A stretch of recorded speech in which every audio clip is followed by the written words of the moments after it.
女バーナには夢がある。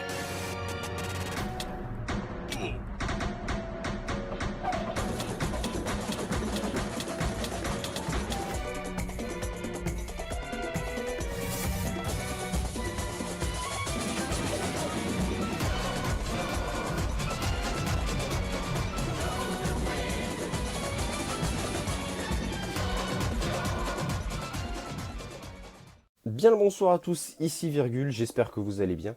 Avant de commencer, comme d'habitude, des petites news par rapport aux vidéos précédentes. On m'a fait remarquer, à juste titre, que je n'avais pas précisé la semaine dernière dans ma vidéo sur Fire Punch. D'ailleurs, je la mets en fiche, et je sais que maintenant les fiches sont là. Franchement, on s'améliore ou pas? Bon bref. Et j'avais pas précisé que Tatsuki Fujimoto était à la fois le mangaka responsable de Chainsaw Man et de Fire Punch. C'est pour ça que je compare à ce point les deux œuvres, c'est parce que c'est le même mec qui les a fait. Soit dit en passant, j'ai commencé Chainsaw Man, j'ai lu les 3 premiers tomes. C'est incroyable, voilà. Les 2 premiers tomes, je me suis dit oui, mais j'avais vu sur Twitter des gens dire que c'était une folie, voilà. Donc je m'étais dit oui, mais quand même, c'est du très très lourd, mais voilà. Fin du 3e tome, j'ai compris que j'étais sur du terrible, c'est incroyable, et je me gratte l'œil. Donc... foncez, mais on en reparlera, ça, on en reparlera, à un moment c'est évident.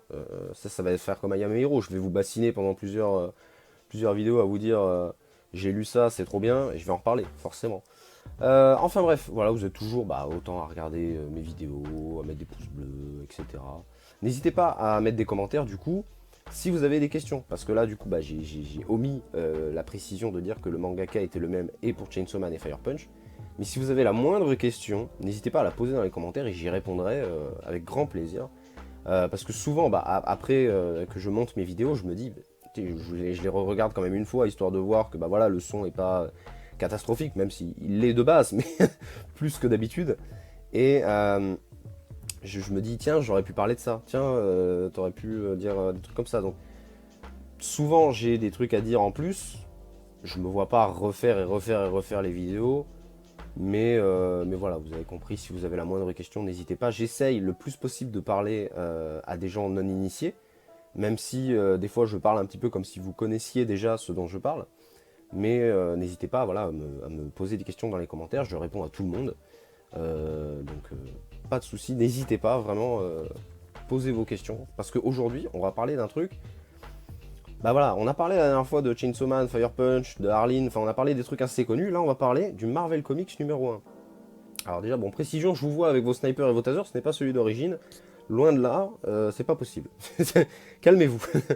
C'est un Marvel Comics qui a été offert lors des 80 ans, regardez, hop là, des 80 ans de la licence, enfin de Marvel, tout simplement.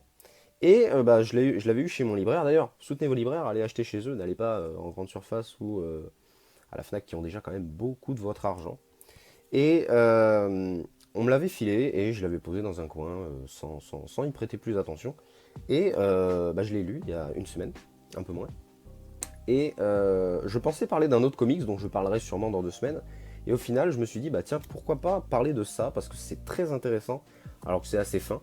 Je ne sais pas s'il est trouvable quelque part, que ce soit sur internet, si des gens le vendent à un prix... raisonnable, parce que j'imagine qu'on peut plus le trouver gratuitement et que des gens vont y mettre un prix phénoménal. Donc si vous voulez vraiment le trouver, parce que c'est très intéressant et il y a des histoires qui sont inédites en France dans ce comics, allez-y, mais ne cassez pas la tirelire. Vraiment, c'est très très bien, mais je vais vous expliquer pourquoi c'est juste pour les puristes comme moi et pour les curieux. Donc déjà, un petit peu de remise en contexte, on est en 29. Alors pas en 2029, calmez-vous, on est en 2021, tout va bien, calmez-vous, on est en 1929. Et un certain Martin Goodman, ou Martin Goodman en français, a une idée, c'est que, enfin, pour l'instant il n'a pas l'idée, mais en 29 il est manager chez Atlas Comics. Pour l'instant il y a certains qui commencent à tiquer, mais voilà, je vais vous expliquer. Et en 33, il se dit, tiens, si j'étais responsable d'un magazine de prépublication de strip comics. Ok, bien. Et petit à petit, ça se renomme Timely Comics, etc., etc. Et en 39, là on y est, paraît ce Marvel Comics numéro 1. Et on va en parler parce que... alors, pour la petite anecdote, en 39, il y avait aussi un certain Stanley Lieber, ou Lieber, bref. Ce nom vous dit peut-être rien, mais si je vous dis Stanley, là on connaît, hein, bien sûr. Bref, et cette histoire paraît à ce moment-là, enfin ce magazine de prépublication, et je voulais en parler parce que, mine de rien, même si c'est très fin et que c'est assez old school, il y a beaucoup de choses intéressantes à dire. Alors dedans, c'est marqué dessus, on va avoir donc de l'action, de l'aventure, et non, l'aventure c'est là c'est du mystère, pardon, j'ai lu à l'envers, c'est compliqué quand même, c'est compliqué, bref. On va avoir là-dedans, comme vous l'avez pu le voir sur la couverture, ce qui est sûrement l'histoire la plus intéressante pour nous, fans de comics Marvel, la torche humaine, et la première torche humaine, donc celle que vous voyez ici, voilà, en pop. C'est pas la torche humaine des 4 Fantastiques, les deux n'ont rien à voir. On va aussi avoir le voleur masqué, on va avoir Khazar, on va avoir Namor, enfin Namor c'est le Submariner, bon le prince des mers, d'accord, bon, bref. Et c'est très très très intéressant. Alors on va commencer déjà avec, du coup je vais vous montrer un petit peu, la torche humaine. Alors au niveau des graphismes, là, en fait je peux même pas vous dire que c'est du old school, parce que vous l'aurez compris, c'est le premier comics Marvel. Enfin estampillé Marvel, il y avait bien des comics avant. Mais voilà, là on est sur du très très old school, ça se voit au niveau rien que du découpage, même sans parler du dessin. Voilà. Et c'est ça que j'aime un petit peu avec les anciens comics, c'est qu'on peut se rapprocher un peu d'un livre illustré plutôt que d'une BD. Souvent maintenant, je me regarde l'œil, en lisant quelque chose, le dessin exprime bien des choses. Je prends des œuvres comme celles qui sont scénarisées par Donny Cates, comme God Country, voilà, des histoires comme ça récentes, et pas que des trucs récents, mais souvent le dessin exprime mille et une choses.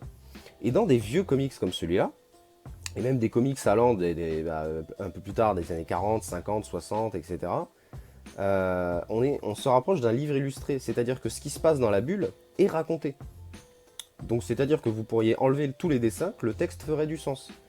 Donc voilà, déjà c'est une manière de narration, déjà c'est un peu plus verbeux, vous en convenez, hein, on n'a plus de... Là c'est fini. Pas de splash page avec une action qui est sur les 2 pages. C'est mort. Mais c'est quand même très intéressant. Voilà, donc là on passe à une histoire de l'ange, mais on va quand même rester sur la torche humaine. Qu'est-ce que je voulais vous montrer?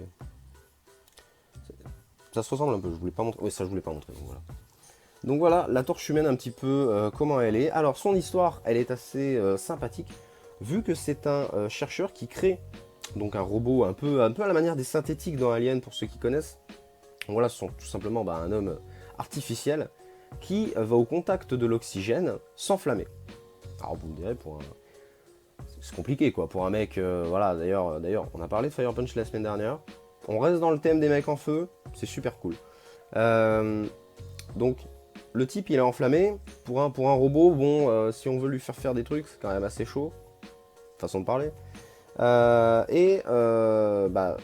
Il va se passer des péripéties, et moi qui m'attendais à quelque chose d'assez naïf, parce qu'on est en 39, et moi je me suis dit, tiens, peut-être que, je sais pas moi, good vibes à l'époque, il y avait une bonne ambiance, enfin, je veux dire, non, il n'y avait pas une si bonne ambiance que ça, mais vous m'avez compris, justement, la vie était des fois nulle à chier, et pourtant il fallait un petit peu rêver avec ces comics. Et moi je pensais avoir, sans parler de quelque chose de con, de naïf, de ce que vous voulez, de quelque chose de simple, vous voyez, qui font que les enfants passent de bons moments, parce que c'était destiné aux enfants à la base. Maintenant qu'il n'y a que des grands cons comme moi pour lire ça. Donc, mais à l'époque, voilà, c'était destiné à faire rêver les enfants. Et je me suis étonné, c'est vachement violent. Enfin, non, parce que j'ai parlé de Fire Punch, et il y a des scènes qui sont horribles dans Fire Punch la semaine dernière, et même dans Arline, pour parler de ce que je vous ai parlé dans les semaines précédentes, mais pour l'époque, je trouve que c'est quand même assez violent, et plus tard, quand on remet dans le contexte de la censure qui viendra plus tard, on se dit que c'était un peu des scènes comme ça, c'était un peu du pain béni pour eux, ils étaient en mode, tiens, attends, on va censurer ça, ça, ça et ça. Donc bon, il y a par exemple une scène dans le Submariner, dont on va parler tout de suite, où il chope le mec. Alors attendez, je pose, là il son masque, il le prend et crac. C'est pas très sympa. Bon, c'est pas graphique, bien évidemment. Mais je veux dire, ce genre de scène d'un mec qui se fait écraser la tête, on la retrouve dans le film avec Magneto. Alors attendez, c'est un film X-Men, mais c'est Day of the Future Past? Non, j'ai une bêtise, bref.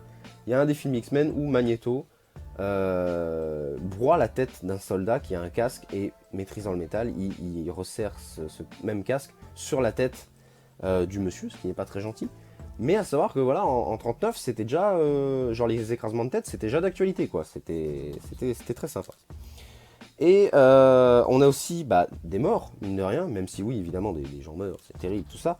Mais par exemple, on a l'ange, donc qui est ce bonhomme. D'ailleurs, petit truc sympa, je sais pas si vous voyez, mais il y a des flèches.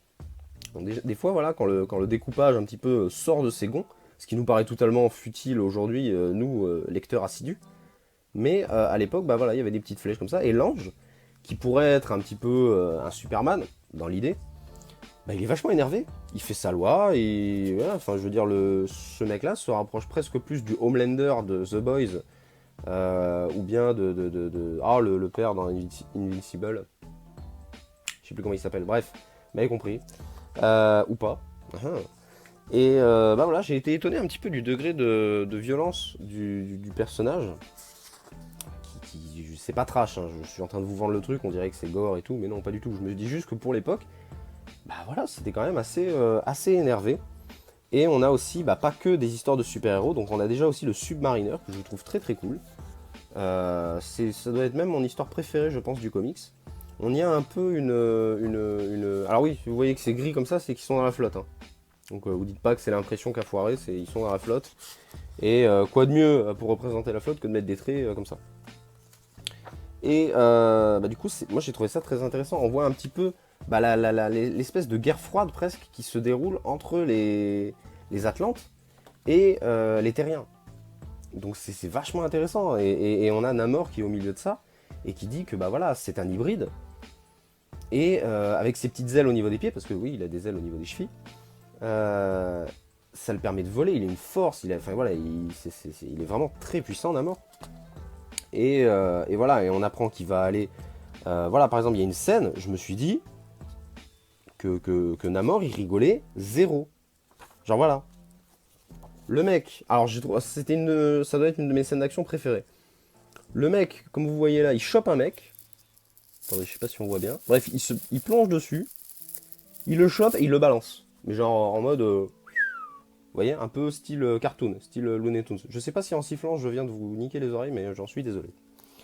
Donc voilà, j'ai été étonné quand même, on rigole pas. Il arrive, hop, il envoie le mec, réglé, l'histoire est faite. Donc voilà, on a aussi une petite histoire de western, donc en son nom, le voleur masqué, qui est ici. Très sympa elle aussi, bon je suis un peu moins histoire de western, je vous avoue. Mais voilà, et on a aussi une autre histoire qui elle aussi était un peu moins sympa que pour moi que la dernière. C'est du coup Jungle Mortel, qui va nous parler un peu, et même si ça m'a moins plu, j'ai trouvé ça très intéressant parce que ça nous parle carrément du colonialisme. Ça se dit ça, hein, on est d'accord. Parce que des fois je dis des mots complexes, mais je me pose la question s'ils existent bien. Enfin bref. Et c'est très intéressant parce qu'on voit du coup le rapport de l'époque face aux indigènes. Donc les gens qui arrivent, voilà, des colons qui arrivent, qui font hop hop hop, attendez, on vous amène des avions, attendez, respectez-nous, il y a des diamants, ils sont à nous. C'est chaud. Et on voit un petit peu ce rapport-là, donc voilà, et c'est pas, comment dire, c'est pas quelque chose avec une certaine langue de bois comme j'aurais pu m'y attendre. Vous voyez, c'est très, pas engagé, mais ça a pas peur. On sent qu'on est à l'époque, c'était, il n'y avait pas de droit spécifique envers quelconque Assos ou je ne sais quoi. C'était non, on fait les comics, ils sortent, bon c'est bon. Et à savoir pour l'époque d'ailleurs, j'ai oublié, mais ce comics-là a écoulé 800 000 exemplaires. Ce qui pour l'époque est énorme. Enfin, je trouve, énorme. Moi, voilà, 800 000 exemplaires, je sais pas si vous vous rendez compte, mais c'est incroyable. Bon, après, 10 cents. Franchement, 10 cents, ça les vaut. 10 cents, vous avez l'équivalent de texte qu'il y a dans certains comics maintenant. Je sais, on ne qualifie pas le texte d'une œuvre, enfin sinon, bref, vous m'avez compris. Hein, c'est pas au nombre de textes qu'on qualifie la longueur d'une œuvre ou que sais-je. Il y a des dessins qui racontent, comme je vous ai dit, des trucs qui pourraient être en 1000 mots, que ça serait encore moins bien dit. Bref, on a aussi une histoire en texte qui s'appelle Faites chauffer la gomme. Donc c'est une histoire, vous l'aurez compris, de voiture. Et bah pareil, c'est intéressant de voir là aussi un petit peu que entre certaines histoires se glisser des petites histoires comme ça de textes qui, je ne lis pas vraiment, moi qui ne lis pas des romans, je sais qu'il y en a qui lisent des romans ici, Mais voilà, moi qui ne lis pas forcément des romans de ce type, bah, je trouve ça très très cool de voilà, mettre une petite histoire comme ça. Et la dernière histoire qui m'a aussi beaucoup plu, c'est celle sur Khazar. Alors Khazar, avec Namor ou la Torche Humaine, c'est un peu les 3 personnages qui, de nos jours, existent encore. Sous des versions alternées, des fois, oui.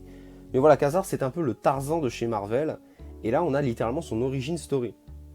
Et c'est très intéressant parce qu'on voit que bah, lui et son père s'écrasent avec sa mère qui va petit à petit devenir malade et qui va malheureusement y laisser la vie dans cette jungle. Jungle qui va petit à petit transformer le père et le fils. Le père d'ailleurs qui à un moment est au bout du rouleau mais qui résiste quand même car bah, son fils est là. Et un jour, eh bien, son fils va tout simplement croiser voilà, un lion qui est à ça de mourir dans des sables mouvants. Il va le sauver et le lion va accueillir un espèce de respect pour lui. C'est une histoire très basique, mais moi j'ai trouvé que ça marchait plutôt bien. Car à la fin, son père, le pauvre, donc on est en zone spoil, mais bon, à un moment le truc, il est sorti en 39. Hein, je pense qu'il y a prescription, je peux spoiler, bref.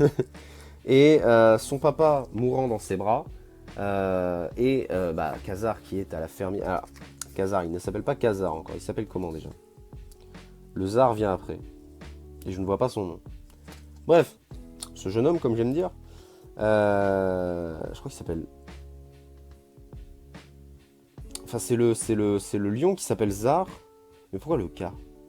Je crois que ça veut dire fils de Zar, mais le prénom du gosse, je crois que c'est David. Je crois que c'est David, mais je suis pas sûr. Bref, et voilà la dernière page. Donc on voit le lion qui bah, maraboute l'espèce de fiefé coquin qui joue le rôle de méchant. Et les deux bah, se lient d'amitié. Et voilà, et j'ai vraiment bien aimé en fait ce comics. Alors qu'à la base, bah, je me suis dit peut-être que je vais un petit peu m'emmerder. Il n'y a pas du tout, c'est un comics qui est vraiment très très bon. Qui, comme je vous le dis, pour des aficionados comme moi, va plaire. Et c'est pour ça que je pense qu'il était juste distribué gratuitement dans des comics. Je crois que vous pouvez retrouver certaines de ces histoires dans la collection des décennies Marvel. Chez Panini, alors ça marche par dizaines d'années. Voilà, alors après je ne sais pas s'il y a des histoires là-dedans. Mais voilà, en tout cas si vous pouvez trouver ça, que vous êtes intéressé, ne mettez pas un prix exponentiel dedans, ça ne servira à rien. Trouver des résumés sur internet, ça suffira amplement. En tout cas c'était très intéressant et j'espère que ça vous a intéressé aussi. Parce que bah, ce genre d'histoire, mine de rien, c'est un peu les papas de nos comics préférés maintenant. Et de voir un peu comment a été traité bah, du coup l'histoire et ce qui plaisait aux gens à cette époque-là, je trouve ça vraiment intéressant et vraiment plaisant à lire. Et voilà, et bah, tout simplement de comparer avec ce qu'on lit aujourd'hui et tout. Enfin bref, on aime le comics pas que pour ce qu'il raconte, mais pour ce que le comics a construit petit à petit. Et c'est ça que j'aime bien, c'est de voir un petit peu l'histoire derrière l'histoire. Je sais qu'il y en a qui lisent des mangas ou des comics uniquement pour les histoires et parce qu'ils trouvent ça stylé. Et grand bien leur en face, c'est très très bien, c'est comme ça qu'il faut faire. Mais voilà, moi je suis partisan de regarder des fois plus loin que ce qu'on a sous le nez. Et déjà, quand on a ça sous le nez, je pense que ça nous donne envie de regarder petit à petit ce qu'il y a ailleurs. Et enfin, ce qui s'est fait pour en revenir là. Donc voilà, c'était très intéressant. J'espère que la vidéo vous a plu. Je suis désolé, la vidéo dépasse les 18 minutes. Je comptais en parler un peu moins longtemps. Mais que voulez-vous, quand la passion discute, quand la passion parle, plutôt discute, ça n'a rien à voir. Petite minute de votre attention, une dernière pour vous dire que bon, je suis en train du coup de terminer le tome 18 et je vais enchaîner avec le tome 19 parce que Fire Force arrive la semaine prochaine. Je sais que ça vous fait plaisir. Et voilà, je suis retombé dedans, j'avais pris une pause là pour lire, je m'étais arrêté au tome 15. Voilà, là je me suis enchaîné le 16 et le 17, c'est génial, c'est formidable, je suis retombé dedans, j'ai plein de choses à vous dire dessus. Et d'ailleurs, j'ai tellement de choses à vous dire dessus que je voulais vous poser la question, est-ce que vous auriez voulu voir une seule vidéo la semaine prochaine? Enfin, est-ce que vous auriez préféré voir une seule vidéo la semaine prochaine? Ou bien deux, je m'explique. J'aimerais parler de Fire Force, mais j'aimerais aussi parler de ce qui se passe en ce moment, dans ces derniers tomes-là. Donc, est-ce que je ferai une partie avec spoil? Donc, c'est-à-dire une partie à la fin de la vidéo où je parle du coup des 4 derniers tomes que j'ai lus, ou bien je ferai carrément une petite vidéo à part, et pour vous parler des derniers tomes. Je pourrais très bien faire, par exemple, vous raconter, voilà, faire une review sur le début du manga, vous en parler, etc. Mais aussi faire des vidéos un peu plus dans l'actualité, en vous disant, bah voilà, tel tome est sorti et j'aimerais vous en parler. Ça peut être le cas avec Fire Force, mais ça peut être aussi le cas avec, bah du coup, vu que j'en ai fait la vidéo, du 4e tome de Mashle. Parce que bah, je ne l'ai pas encore lu, mais je me dis que si c'est trop cool et que j'ai envie d'en parler, je ferai peut-être une petite vidéo, bien plus petite, qui parlera que d'un seul tome. Il y aura peut-être un nouveau nom, enfin ça sera peut-être un nouveau format avec un nouveau générique et tout le team. Ça sera toujours pas monté, je pense, mais voilà, je pense que ça pourrait vous plaire de vous tenir informé de certaines séries qu'on a vues ensemble. Donc voilà, la vidéo est à 20 minutes, je pense qu'on va s'arrêter là. Désolé de vous avoir tenu avec tout ça, mais dites-moi dites-moi dans les commentaires ce que vous avez pensé du comics. Ce que vous préférez pour certaines vidéos manga où il y a beaucoup de tomes et que c'est toujours en cours, est-ce que vous aimeriez voir des vidéos popper comme ça irrégulièrement avec du coup des suites. Donc voilà, proposez vos idées comme ça. N'hésitez pas à me poser des questions sur ce comics en commentaire, j'y répondrai avec grand plaisir. Enfin bref, ravi d'avoir fait cette vidéo. Je vous souhaite à toutes et à tous, j'arrive jamais à dire à toutes et à tous, c'est terrible. Je vous souhaite une bonne journée, une bonne fin de journée, une bonne après-midi, une bonne fin de semaine, ce que vous voulez. Enfin, vous regardez la vidéo quand vous voulez. Bref, des bisous, salut!